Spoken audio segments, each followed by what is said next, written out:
days ago that they're going to move a lot of their manufacturing business to Mexico. I'm just notifying John Deere right now. If you do that, we're putting a 200% tariff on everything that you want to sell into the United States. When Donald Trump sets his sights on you, it's rarely a subtle affair, and John Deere just found out the hard way. Trump publicly slammed the farming giant, accusing them of betraying America's workers on the company's decision to outsource hundreds of jobs to Mexico. This comes at a time when John Deere is already under scrutiny from the farmers. Think about it for a second. You buy a car and the moment it breaks down, the hood is not supposed to be opened.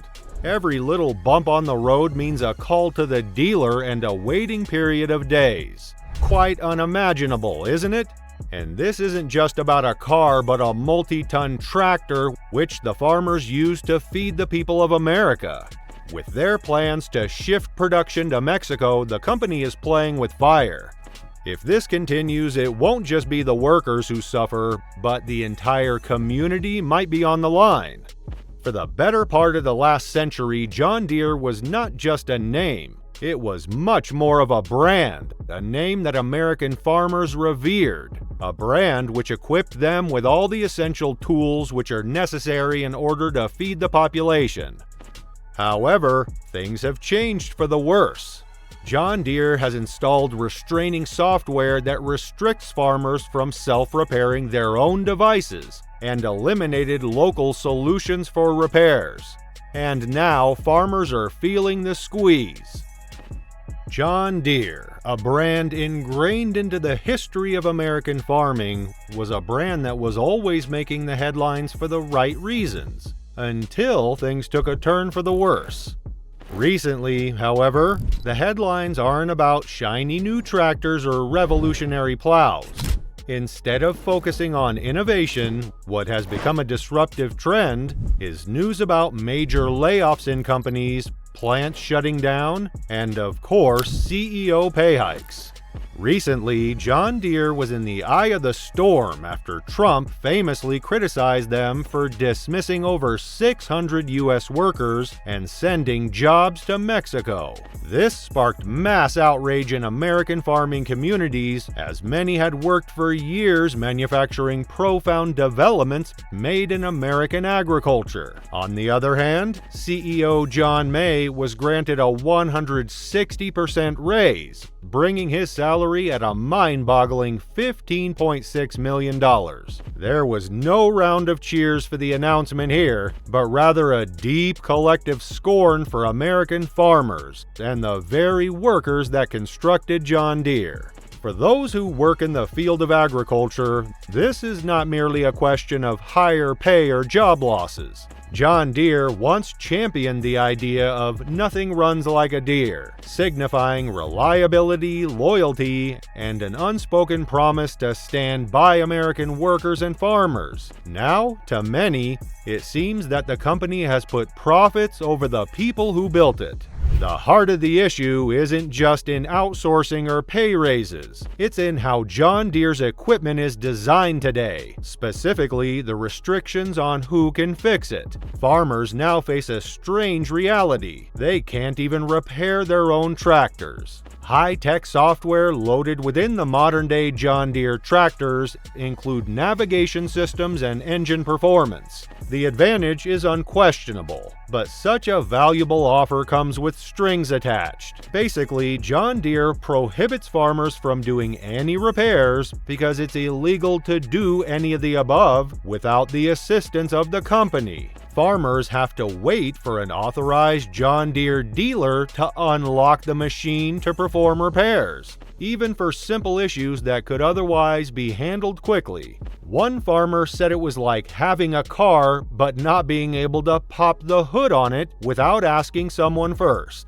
For example, if a tractor malfunctions when it's needed the most during planting season, farmers have to wait for an official dealer. Being a farmer where every minute is important, waiting for days means losing thousands of dollars. Another farmer explained that it's often not even a broken part, but a reset issue that could be easily solved if farmers had access to the software. This has left farmers feeling trapped, especially as John Deere's dealers sometimes take 2 to 3 days to arrive, time that no farmer can afford to lose.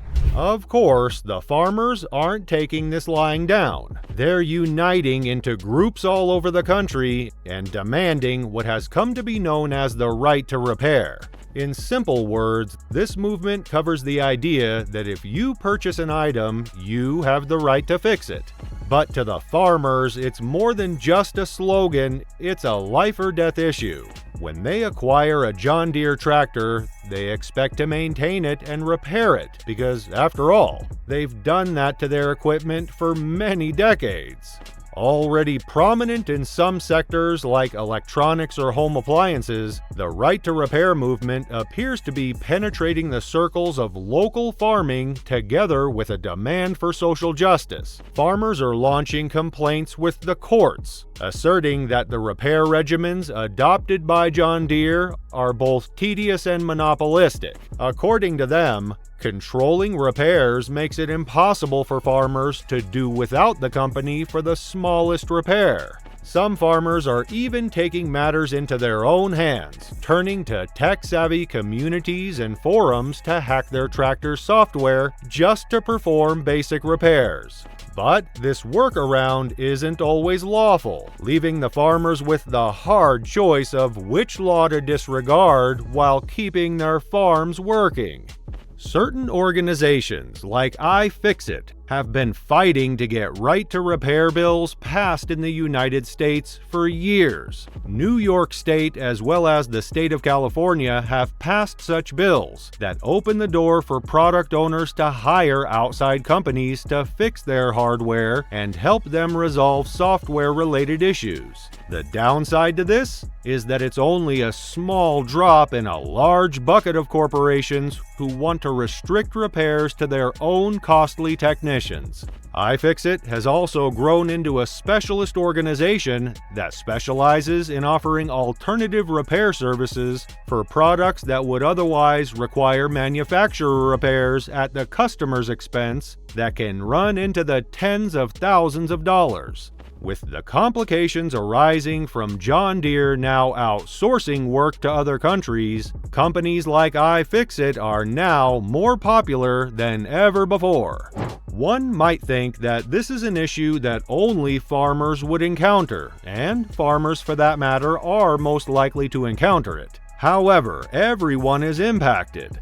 If farmers are unable to fix their machinery, it will cause delays of key activities like planting, harvesting, and many others. This affects the supply level and, in turn, food prices. Imagine the chain reaction.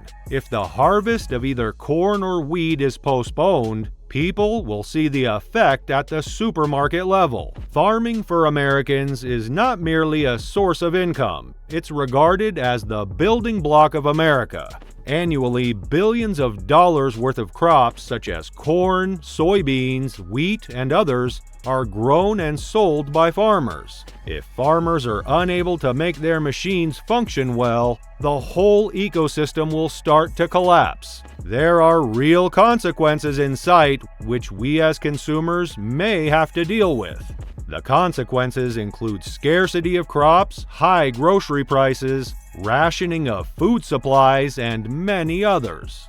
This can be seen in the rightful induction of a farmer's words. If we cannot bring the equipment into functioning in good time, we're bound to lose. And since agriculture is the business of time, these time losses are costly. For them, it's no longer just about equipment that guarantees a future. Rather, it's about equipment, consumer costs, and how all this will only go up when these issues arise. Now, food prices are already up, causing inflation and supply chain collapse. The last issue the consumer should have is the one that stemmed from an equipment malfunction. During an agricultural event in western Pennsylvania, Trump issued a direct threat. If John Deere goes through with its plan to move production south of the border, he'll slap a 200% tariff on all its imports into the U.S. That's a massive penalty, and would make it nearly impossible for the company to sell its Mexico-made products at competitive prices in its biggest market, home. Trump's stance here isn't new. He's been vocal about keeping American manufacturing within the country, using tariffs as a weapon to discourage companies from relocating abroad. Usually, though, his threats are aimed at automakers. This time, he's extending his tough talk to the agricultural sector, which shows how serious he is about broadening his America First agenda. The impact of Trump's remarks was immediate. Shortly after his comments, John Deere's stock dropped more than 1.5% in after-hours trading. For a company like Deere, which relies heavily on its reputation and financial stability, this kind of market reaction is a big deal. It signals investor concern over potential disruptions in operations and rising costs if the tariffs are imposed. From Deere's perspective, moving production to Mexico makes financial sense. Labor and production costs are lower there, which could help the company stay competitive globally. But the optics, not great. For American workers already grappling with job insecurity, this feels like another blow. And in the political landscape, it provides fuel for Trump's argument that companies are prioritizing profits over American jobs. If you're liking the video so far, make sure to subscribe to the channel. In many ways, John Deere's story reflects a larger trend happening in agriculture: the push toward high-tech, data-driven farming. Today's tractors have gone beyond just being simple engines, thanks to the addition of GPS and satellite guidance, but the engine is capable of doing most of the heavy lifting. While this tech has made farming more precise and efficient, it comes at a cost. Namely, farmers' control over their own equipment. Imagine running a farm and relying on machines that are more computers than tractors. These sorts of devices are so reliant on software that farmers lose perspective on what it means to do hands-on farming. In a sense, they're getting less self-sufficient and instead relying on systems over which they do not have full control and cannot fix on their own. One farmer went so far as to say, "We are getting better, but with improvement comes a growing weakness, a vulnerability. We have to depend on systems that we do not have the capacity to control or fix ourselves." It's a paradox. On the one hand, farmers are eager to take advantage of modern technologies. On the other, they're reluctant to give up their liberty and autonomy. There's also a question of what happens when farmers are forced to choose between keeping up with technology and staying loyal to a brand like John Deere. Some of the farmers are going to the extent of thinking about switching to some older models that are less computerized and hence less complicated, or changing brands to those with liberal maintenance policies.